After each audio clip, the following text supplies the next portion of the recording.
Hello, I'm Tana Von Isser, and I am a lead therapist here at Sabino Recovery. I've been doing primary therapy work at Sabino for 2 years now, and recently transitioned into the role of lead therapist.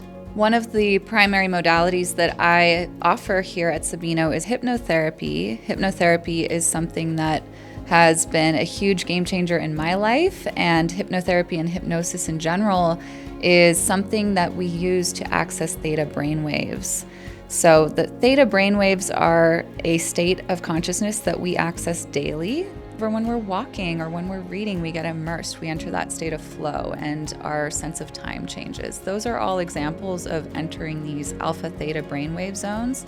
And that is a hypnotic state. It can be just a natural state, and it can also move us towards profound states of experience. When a client comes to work with me, one of the first things I will do is offer some information about hypnosis, because there really is a lot of information that can be difficult to get past. If someone's come to meet with me, that already suggests their openness to it, yet it still is worth grounding into some information.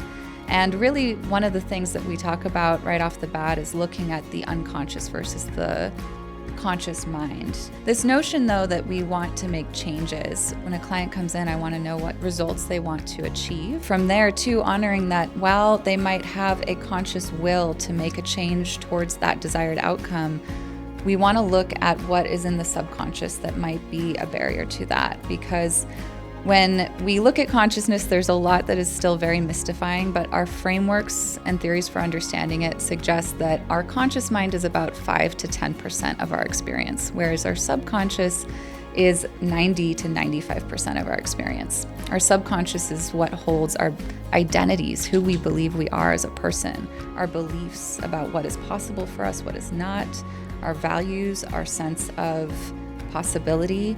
Our memories are stored in the subconscious, and this is also where it overlaps with our physical beings. Our bodies is very much where a lot of subconscious information is held, things that happen on autopilot, our breathing, our heart rate.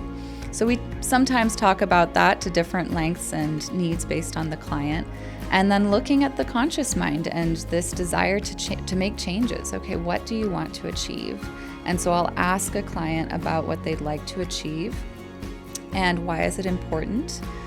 And then we'll get into what are the feelings that come up when you are living in a way that doesn't have this desired outcome. What are you feeling in the absence of that thing you want to achieve?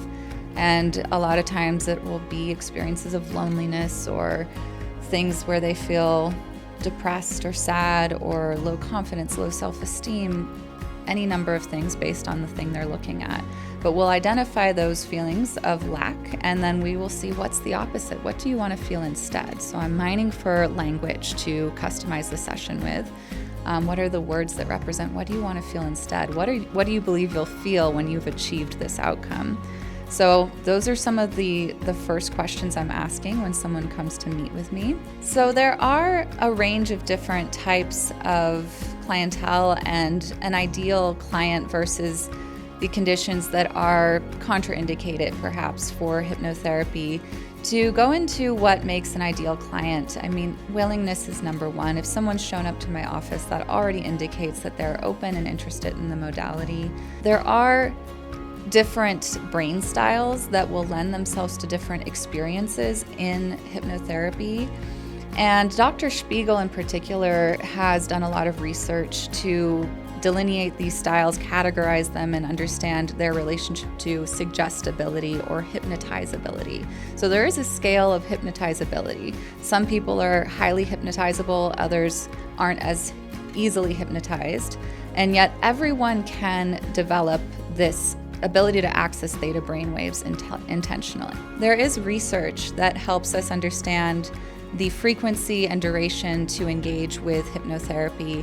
And one study in particular did a beautiful job of comparing different modalities: psychoanalysis, talk therapy, with behavioral therapy and hypnotherapy. That study found that about 600 sessions of psychoanalysis yielded 93% improvement towards those subjects' goals.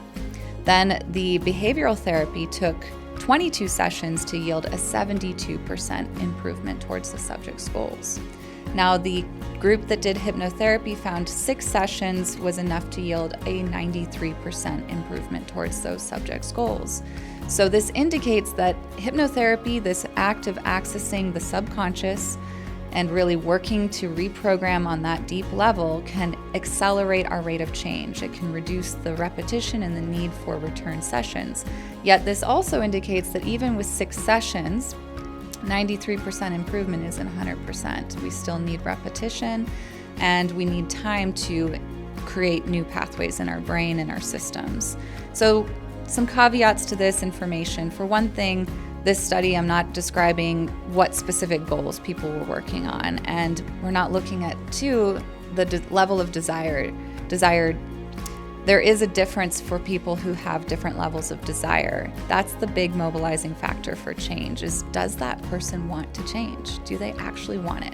So we have to bear in mind people's desire level, their readiness level, the conditions of their life that either create that desire to be elevated or reduced, and then also how long-standing that issue that they're looking to change has been in the picture. So if someone is dealing with a very long-standing issue, they might need a few more sessions.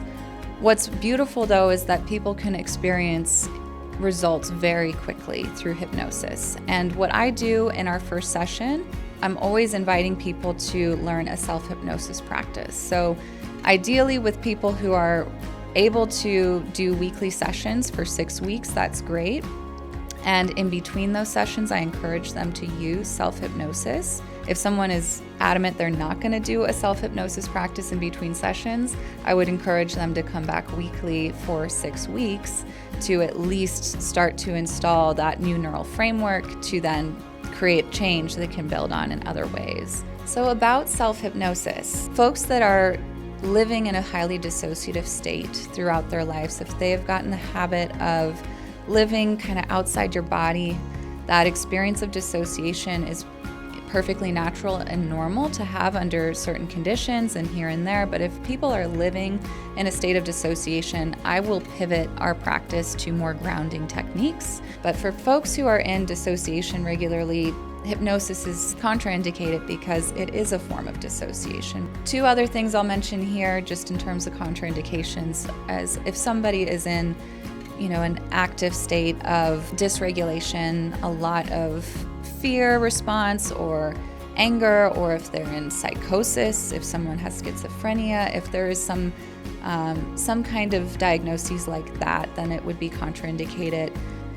So let's talk about complementary modalities. I really love to be able to work on a team of different practitioners. And in particular, my work as a hypnotherapist is improved and optimized so much being able to collaborate with folks who do neurofeedback.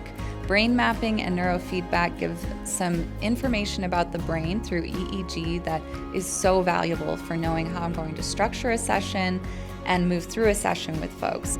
What my teacher would always say is that hypnosis is meditation with a goal in mind. And this is something that really is true in my experience, that there's something about using these relaxed states of consciousness to help us to focus our minds and problem solve. One thing she also said is that this process of gaining hypnosis, accessing the theta brainwaves intentionally, is really not just a tool in the toolkit, it is the tool belt. It is what holds all the other tools and it organizes them and optimizes so many of our other life practices. So in closing, I will just end by acknowledging my own journey in finding hypnotherapy. Truth be told, there was a time when I was a naysayer of it. I didn't really give it much thought. And I had been on a healing journey for many, many years, engaging with somatic processes, exercise, diet, nutrition, doing all the things to promote my well-being and seeking various types of therapy, EMDR. I did so much and it had helped me get to a certain point, but I kept running into certain experiences that I recognized there was something in my subconscious that was in conflict with my goals. And I was curious, how do I get into these deeper layers of my belief systems and identities? And that's what led me back to hypnosis. There's a whole story there I could go in further to, but the moral of the story is that that is what actually helped the rubber meet the road on my healing journey. That is when everything else I had done to that point gained momentum and optimism. It began to integrate at a new level once I had engaged with hypnotherapy. So I'm a big believer in it. I'm very passionate, and I'm hopeful that it'll be a tool and the tool belt that you can add to your life.